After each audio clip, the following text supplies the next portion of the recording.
கோவை பீளமேடு பகுதியில் உள்ள PSG matriculation பள்ளியில் நடைபெற்ற மாதிரி மாணவர்களுக்கான தேர்தல். வாக்களிப்பதன் அவசியத்தை உணர்ந்து மாணவ மாணவியர்கள் தங்களது வாக்குகளை செலுத்தினர். கோவை பீளமேடு பகுதியில் பிஎஸ்ஜி மெட்ரிகுலேஷன் பள்ளி செயல்பட்டு வருகின்றது. கடந்த 2009ஆம் ஆண்டு துவங்கப்பட்ட இந்த பள்ளியானது எல்கேஜி முதல் 8ஆம் வகுப்பு வரை செயல்பட்டு வருகின்றது. இங்கு சுமார் 400க்கும் மேற்பட்ட மாணவ மாணவிகள் பயின்று வருகின்றனர். இப்பள்ளியில் மாணவர்களின் கற்றல் திறன் மட்டுமின்றி மாணவர்களுக்கு உலக அரசியலும் தெரிந்து கொள்ளும் வகையில் மாணவர்களுக்காக தேர்தல் நடைபெற்றது. இந்த தேர்தலில் 4ஆம் வகுப்பு மாணவ மாணவியர்கள் முதல் 8ஆம் வகுப்பு மாணவ மாணவியர்கள் வரை வாக்குகள் செலுத்தினர். தொடர்ந்து இந்த தேர்தல் குறித்து பள்ளியின் செயலர் நந்தகோபாலன் மற்றும் பள்ளியின் முதல்வர் காயத்ரி ஆகியோர் கூறியதாவது: பிஎஸ்ஜி மெட்ரிகுலேஷன் பள்ளி கடந்த 2009ஆம் ஆண்டு முதல் செயல்பட்டு வருகின்றது. இப்பள்ளியில் மாணவர்களுக்கு கற்றல் திறன் மட்டுமின்றி உலக அரசியலையும் தெரிந்து கொள்ளும் வகையில் மாணவர்களுக்கான தேர்தல் நடைபெற்றது. இதில் மாணவர் தலைமை பொறுப்பாளர்களுக்கான தேர்தலாக நடைபெற்றது. மாணவர்களிடையே ஜனநாயக விழிப்புணர்வையும் தலைமைத்துவ பண்புகளையும் வளர்க்கும் நோக்கில் மாணவர் தலைமை பொறுப்புகளுக்கான தேர்தலாக நடைபெற்றது. இத்தேர்தலில் பள்ளி மாணவர் தலைவர், துணை மாணவர் தலைவர், விளையாட்டுத்துறை ஒருங்கிணைப்பாளர், ஒழுக்கத் தலைவர் உள்ளிட்ட பல்வேறு பொறுப்புகளுக்கான தேர்தல் வாக்குப்பதிவு முறையில் நடைபெற்றது. மாணவர்கள் ஆர்வத்துடனும் பொறுப்புணர்வுடனும் தங்களது வாக்குகளை பதிவு செய்து ஜனநாயக கடமையை நிறைவேற்றினர். தேர்தல் நடைமுறைகள் அனைத்தும் வெளிப்படையாகவும் ஒழுங்காகவும் ஆசிரியர்களின் மேற்பார்வையில் நடைபெற்றது. இந்நிகழ்வு மாணவர்களிடையே தலைமைத்துவம், பொறுப்புணர்வு, ஜனநாயக மதிப்பீடுகள் மற்றும் நல்ல குடிமை பண்புகளை வளர்க்கும் சிறந்த வாய்ப்பாக அமைந்தது என்று தெரிவித்தார். மேலும் தற்போது பதிவாகியுள்ள வாக்குப்பதிவுகள் வரும் திங்கட்கிழமை எண்ணப்பட்டு தற்பொழுது நடைபெற்ற பொறுப்புகளுக்கான பதவிகளில் மாணவர்கள் பதவி ஏற்பார்கள் என்றும் தெரிவித்தார். மேலும் அடுத்த ஆண்டு முதல் 9ஆம் வகுப்பு மற்றும் 10ஆம் வகுப்புகளுக்கான சேர்க்கைகளும் நடைபெற உள்ளது என்றும் தெரிவித்தார். I am Gayatri, Principal of PSC Matriculation School. நம்ம பள்ளியில் இன்னைக்கு பார்த்தீங்கன்னா ஸ்டூடெண்ட் லீடர்ஷிப் எலெக்ஷன் இன்னைக்கு நடந்துட்டு இருக்கு. நம்ம ஸ்கூலில் எல்கேஜிலேருந்து ஸ்டாண்டர்ட் 8 வரைக்கும் குழந்தைங்க படிச்சுட்டு இருக்காங்க. அடுத்த வருடம் பார்த்தீங்கன்னா 9 and 10 நம்ம ஆட் பண்ண போகிறோம்.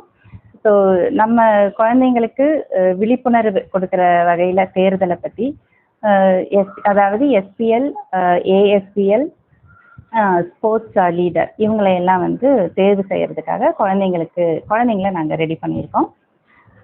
இன்னைக்கு பார்த்தீங்கன்னா குழந்தைங்க எல்லாரும் ரொம்ப உற்சாகத்தோட ஆர்வமாக அவங்களுடைய பணிகளை செஞ்சிட்ருக்காங்க. அது மட்டும் இல்லாமல் இந்த எலெக்ஷன் மூலமாக நம்ம குழந்தைங்களுக்கு நிறைய விஷயங்களை கற்றுக் கொடுக்குறோம். அதாவது லீடர்ஷிப்னா என்ன, வாட் இஸ் ரெஸ்பான்சிபிலிட்டி, எப்படி வந்து நம்ம ஹானஸ்டியாக இருக்கணும். ஸோ இது போல் நிறைய விஷயங்களை இன்னைக்கு குழந்தைங்க தெரிஞ்சுக்கிறாங்க. தேங்க்யூ. இந்த அவேர்னஸ் வந்து மாணவர்கள் வந்து எப்படி ஏற்றுக்கிறாங்க, இதெல்லாம் தெரிஞ்சுக்கிறதுக்கு அவங்களுக்கு எந்த அளவுக்கு ஆர்வம் காட்டுறாங்க? குழந்தைங்க ரொம்பவே ஆர்வமாக இருக்காங்க. ஏன்னா இப்போ தான் ரீசெண்டாக எலெக்ஷன் நடந்து முடிஞ்சிருக்கு. ஸோ நம்ம சீஃப் மினிஸ்டரை தேர்ந்தெடுத்திருக்காங்க. ஸோ அதெல்லாம் பார்த்துட்டு குழந்தைங்க ஸ்கூலில் ஒரு ஓட்டிங் சிஸ்டம் நடக்குது அப்படின்போது ரொம்பவே ஆர்வமாக இருக்காங்க. குழந்தைங்க எல்லாருமே சேர்ந்து எல்லா வேலையும் இப்போ ஆசிரியர்களுடன் இணைந்து எல்லாத்தையும் கற்றுக்கிட்டு இன்னைக்கு பண்ணிட்டு இருக்காங்க. இதில் வந்து நான் டீச்சர்ஸ்களுக்கு நன்றி சொல்லணும். ஆசிரியர்கள் எல்லாருமே அவங்களுடைய பொறுப்புகள் என்ன, யார் யார் என்னென்ன பண்ணணும் அப்படிங்கிறது அவங்க கூட இருந்து அவங்களுக்கு ஹெல்ப் பண்ணியிருக்காங்க. இன்னைக்கு வந்து வகுப்பு 4, 5, 6, 7, 8 எல்லா குழந்தைங்களுமே ஓட் பண்ணியிருக்காங்க.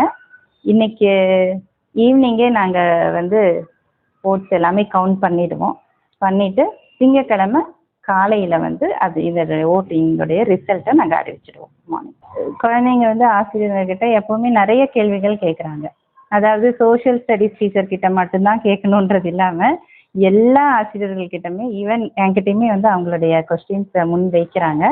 ஃபஸ்ட்டு தேர்தல்னா என்ன, எதுக்கான இந்த தேர்தல், இதில் வந்து டெமோக்ரஸி அப்படின்னா என்னங்கிறத குழந்தைங்க தெளிவாக புரிஞ்சுக்கிட்டாங்க. இப்போ ஸோ நம்மளே வந்து எல்லாரும் மக்களை தேர்ந்தெடுக்கக்கூடிய ஒரு முறை தான் இந்த ஓட்டிங் டெமோக்ரஸி அப்படிங்கிறது தெளிவாக குழந்தைங்க புரிஞ்சுக்கிட்டாங்க. அதில் ஏன் லீடர்ஸை தேர்ந்தெடுக்கிறோம், எப்படிப்பட்ட லீடர்ஸ் நமக்கு வேணும், ஸோ அவங்க எப்படி ஹானஸ்டியாக இருந்தால் எப்படி வந்து நம்ம நாட்டை பாதுகாத்துக்க முடியும், எல்லா வளர்ச்சியும் இதிலிருந்து தான் ஸ்டார்ட் ஆகுது இல்லைங்களா.